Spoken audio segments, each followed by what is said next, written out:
Microsoft spent 2 years building a wall around Windows 11, locking out old PCs, forcing accounts, and forcing upgrades. Then a free 15-megabyte tool showed up and walked straight through it. It's called Ventoy, and right now it's quietly doing 3 things Microsoft really did not see coming. Installing Windows 11 on PCs that were told no, letting anyone test drive Linux with zero risk, and turning a $5 USB stick into an entire toolkit. Let's get into it. Ventoy turns a USB drive into a menu, not a single-use disk. Normally making a bootable USB is a one-and-done deal. You use a tool, you pick one ISO file, like a Windows installer, and that USB now does exactly one job until you wipe it and start over. If you want to try something else, you have to start over. Reformat the drive, flash it again, wait for the process to finish, and repeat the entire cycle every single time. But Ventoy skips that whole cycle. You install it once, after that you just drag ISO files onto the drive like you're organizing folders. Windows 10, Windows 11, a Linux distro, or a recovery tool, whatever you want. Plug the drive into any PC, boot from it, and you get an actual menu. Pick what you want to run that day.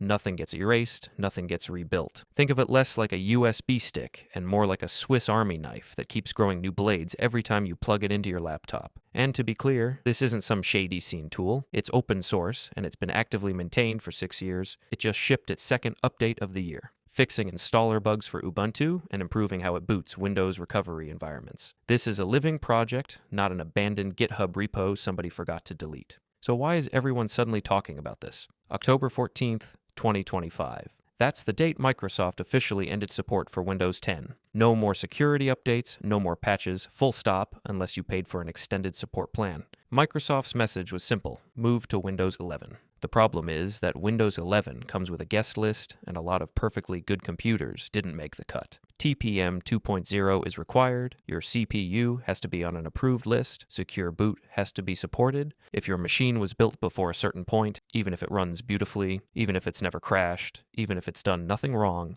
Windows 11 looks at it and says politely, sorry, you are not allowed. That single requirement, TPM 2.0, is the one that did the most damage. It quietly disqualified a huge wave of machines from around 2018 and 2019, computers that were still perfectly capable of browsing, streaming, and running Office software without complaint. So picture the position a lot of people were in last October. Their operating system just stopped being supported, and the official replacement Microsoft is pushing is Windows 11. But when people tried to upgrade, a lot of perfectly good PCs were told they're not supported. That's not a recipe for brand loyalty. That's a recipe for people Googling alternatives at 11 p.m. Even people whose computers did qualify for Windows 11 were not exactly throwing a party either. The complaints are everywhere, and they all rhyme. Microsoft accounts pushed harder during setup, with local accounts getting buried, OneDrive nudging you at every turn, Copilot showing up in places nobody asked it to show up, ads inside the start menu on a paid operating system, which still feels like getting a billboard inside a movie you bought a ticket for. And then there's recall feature that periodically screenshots your activity, which more than a few security researchers have politely described as a 5-alarm privacy fire. None of this on its own was going to cause a mass exodus, but stack it next to your perfectly good laptop is now obsolete, and you get a very specific kind of fatigue. The feeling that the company isn't really asking what you want anymore. It's just informing you. So this is the moment Ventoy walks in. Here's the detail that matters most. Ventoy has a setting that can bypass several of Windows 11's hardware checks during installation, like the TPM requirement, secure boot validation, the CPU compatibility list. On hardware, Microsoft says it shouldn't be allowed to run Windows 11, but some users have been getting it installed anyway. Now, a quick reality check. I'm not going to pretend this is some magic loophole with zero cost, because nothing is perfect in every way. Microsoft doesn't support this configuration. Future updates aren't guaranteed to behave, and stability isn't promised. You're choosing convenience now over certainty later, and you should know that going in. But the existence of the workaround changes the psychology of the whole situation. Microsoft built a wall. It turns out the wall has a gate,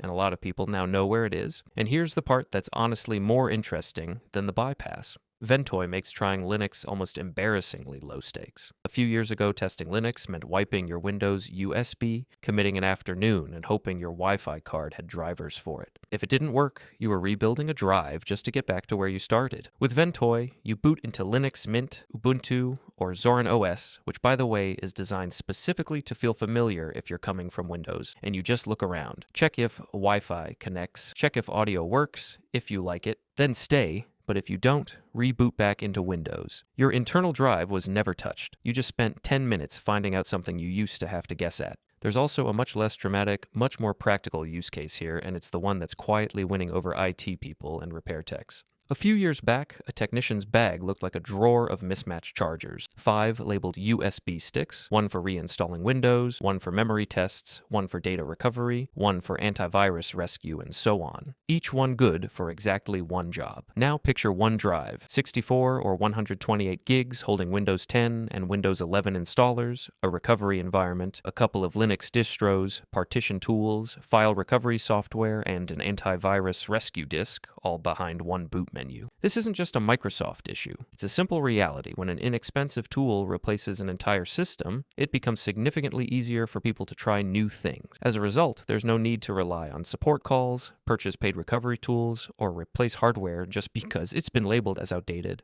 Here's the honest, less dramatic truth, because I want to be fair to Microsoft for a second. By early 2026, Windows 11 adoption actually picked up sharply. It leapt well past the halfway mark as the Windows 10 deadline forced the issue.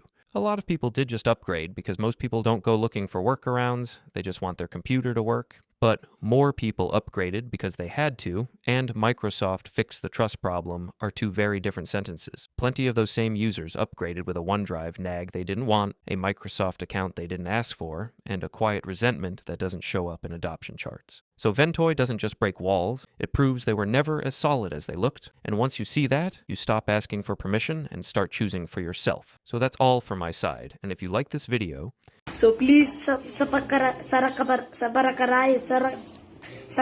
whatever